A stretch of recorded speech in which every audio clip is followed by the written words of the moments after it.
রাসূল সাল্লাল্লাহু আলাইহি ওয়াসাল্লামের জামাইকে কবর দেওয়া হয়েছিল তার ঘরের মধ্যে।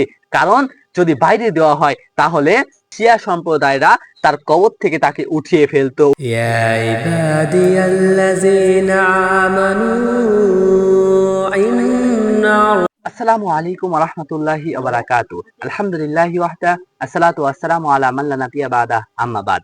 সুপ্রিয় দর্শক মণ্ডলী, আপনাদের সকলকে স্বাগতম জানাচ্ছি ইসলামিক স্পার্ক ইউটিউব চ্যানেলের নতুন একটি ভিডিওতে। আজকের ভিডিওতে আমরা যেই জাল হাদিসটা নিয়ে আলোচনা করব সেটা হচ্ছে হযরত আলী রাদিয়াল্লাহু তাআলা আনহু যখন শাহাদাত বরণ করলেন, যখন মৃত্যুবরণ করলেন, তাকে কবর না দিয়ে তাকে কি করা হলো?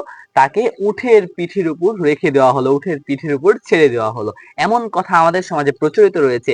আসলে কি এর কোনো ভিত্তি আছে? এটা জানতে আমাদের পুরো ভিডিওটা দেখুন। দেখেন, রাসূল সাল্লাল্লাহু আলাইহি ওয়াসাল্লামের সাহাবী, শুধু সাহাবী নয়, রাসূল সাল্লাল্লাহু আলাইহি ওয়াসাল্লামের জামাই হযরত ফাতিমা রাদিয়াল্লাহু তাআলা আনহুর স্বামী, তাকে নিয়ে আমরা এমন কথা কিভাবেই বা বলতে পারি? তাকে নিয়ে আমাদের ঈমান কত নিচে নেমে গেছে যে একজন আশারে মুবাশশির একজন সাহাবীকে নিয়ে আমরা এমন মিথ্যা কথা, এমন বানোয়াট কথা আমরা বলে ফেলছি।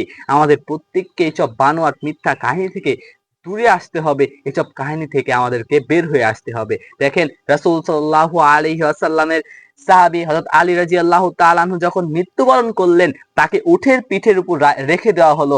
উটের পিঠের উপর রেখে দেওয়া হয়েছে এই কারণেই নাকি উটের পিঠ একটু উঁচু হয়ে গেছে, এক ধারে একটু উঁচু হয়ে গেছে, অন্য ধারে নিচু হয়ে গেছে। এমন কথা আমাদের সমাজে কিছু কিছু আলেম, কিছু কিছু ভণ্ড মুশরিক ব্যক্তিরা এসব মিথ্যা বানোয়াট কিচ্ছা কাহিনী বলে যাচ্ছে। দেখেন, রাসূল সাল্লাল্লাহু আলাইহি ওয়াসাল্লামের জামাইকে কবর দেওয়া হয়েছে, তাকে দাফন করা হয়েছে, তার জানাজা করা হয়েছে। দেখেন, রাসূল সাল্লাল্লাহু আলাইহি ওয়াসাল্লামের জামাই যখন মৃত্যুবরণ করেছিলেন, এমন সময় অসংখ্য সাহাবী বেঁচে ছিলেন, অসংখ্য সাহাবী সেই আমলে বেঁচে ছিলেন। তারা কি তাকে জানাজা করেননি? তারা কি তাকে দাফন করেননি? দেখেন, একজন মুমিনের উপর অপর মুমিনের, একজন মুসলিমের উপর অপর মুসলিমের, একজন মুমিনের উপর অপর মুমিনের হক রয়েছে 6টা। তার মধ্যে একটা হক রয়েছে মারা গেলে তাকে জানাজা করা, তার দাফন কাফন করা। সাহাবারা কি এসব জানতেন না? সাহাবারা জানা সত্ত্বেও কি এসব প্রতিপালন করেননি?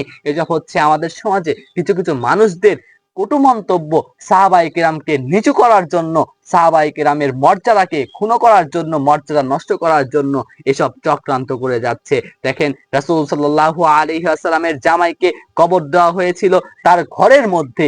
কারণ যদি বাইরে দেওয়া হয় তাহলে শিয়ারা রয়েছে, শিয়া সম্প্রদায় রয়েছে, এই শিয়া সম্প্রদায়রা তার কবর থেকে তাকে উঠিয়ে ফেলতো, উঠিয়ে নিয়ে চলে যেত।